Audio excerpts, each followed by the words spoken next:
अस्सलाम वालेकुम वरहमतुल्लाहि वबरकातुहू। आज का हमारा मौजू सूरह इखलास की फजीलत। सूरह इखलास के ताल्लुक से हदीस की रोशनी में आज आपके सामने कुछ बातें अर्ज करने की कोशिश करूँगा। सूरह इखलास एक बहुत ही अहम सूरह है। सूरह इखलास के बारे में आता है, सही मुस्लिम की रिवायत है, हदीस नंबर 1347। हज़रत आयशा रज़ियल्लाहु अन्हा फरमाती हैं, एक बार अल्लाह के रसूल ने एक जमात को एक शख्स की खिदमत में भेजा। जब वहाँ से लोग लौटे तो उस शख्स के बारे में कहा कि अल्लाह के रसूल वो जब भी नमाज पढ़ाते हैं तो क़िरात की खात्मे सूरह इखलास से करते हैं। आप सल्लल्लाहु अलैहि वसल्लम ने कहा तो ऐसा क्यों करते हैं, उनसे पूछो। तो लोग जब उनसे पूछने गए उन्होंने फरमाया सूरह इखलास सूरह रहमान की सिफत बयान करता है, इसलिए मैं उससे पढ़ता हूँ और मुझे इससे मोहब्बत है। लोग आए और अल्लाह के रसूल से अर्ज़ किया, अल्लाह के रसूल, उन्होंने सूरह रहमान की फजीलतों के बारे में ज़िक्र किया और कहा कि सूरह इखलास से मुझे मोहब्बत है, सूरह इखलास सूरह रहमान की सिफत बयान करता है, इसलिए मैं इसे पढ़ता हूँ। अल्लाह के रसूल ने फरमाया, उसे जाकर कह दो कि अल्लाह भी उससे मोहब्बत करते हैं। तो इस हदीस से हमें ये समझ में आती है कि जो बंदा सूरह इखलास की तिलावत कसरत से करता है, अल्लाह भी उससे मोहब्बत करते हैं। अब सूरह इखलास है क्या? सूरह इखलास के माने क्या है, मैं आपके सामने अर्ज़ कर देता हूँ। कुल हुवल्लाहु अहद अल्लाहु समद लम यलिद वलम यूलद वलम यकुल लहू कुफुवन अहद।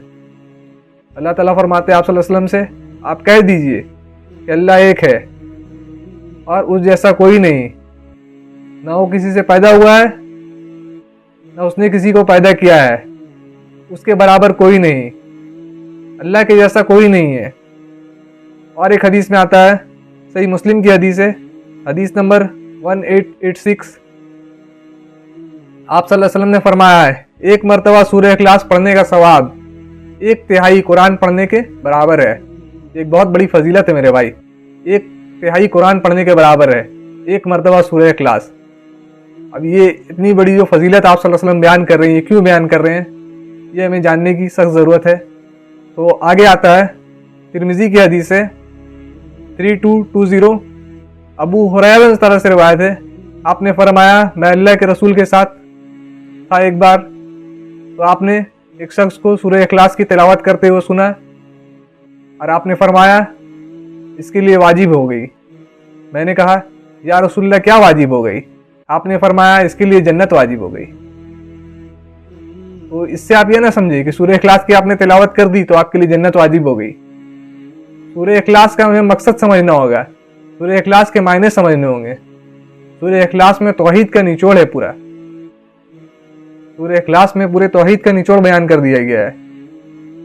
हम पढ़ते हैं कलमा ला इलाहा इल्लल्लाह, नहीं कोई माबूद सिवाय अल्लाह के, अल्लाह के सिवा कोई माबूद नहीं, अल्लाह के सिवा हमें किसी को पुकारना नहीं। लेकिन आपने बारहा देखा होगा, मैंने भी देखा है कई मरतबा मोबाइल में और कई मज़ारात पे कि लोग जाते हैं, सजदा करते हैं, चौखट चूमते हैं। ये क्या है?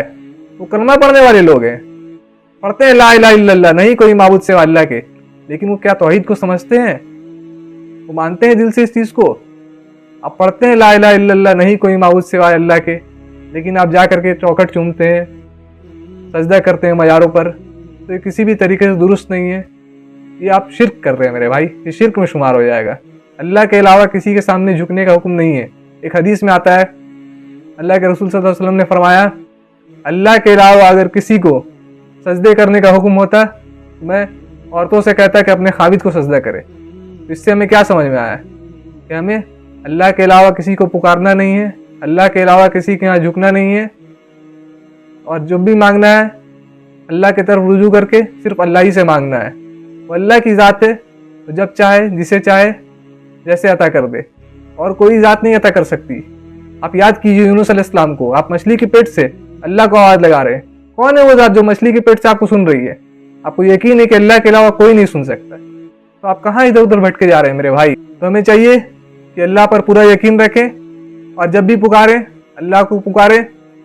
पूरे नबी का 1,24,000 कमोबेश नबी गुजरे, सभी ने एक ही पैगाम दिया, ला इलाहा इल्लल्लाह, नहीं कोई माबूद सिवाय अल्लाह के। हमें भी चाहिए इसी पैगाम पर अमल करें। अल्लाह ताला हमें और आपको कहने सुनने से ज़्यादा अमल करने की तौफीक अता फरमाए। वाखिरु दावाना अल्हम्दुलिल्लाहि रब्बिल आलमीन।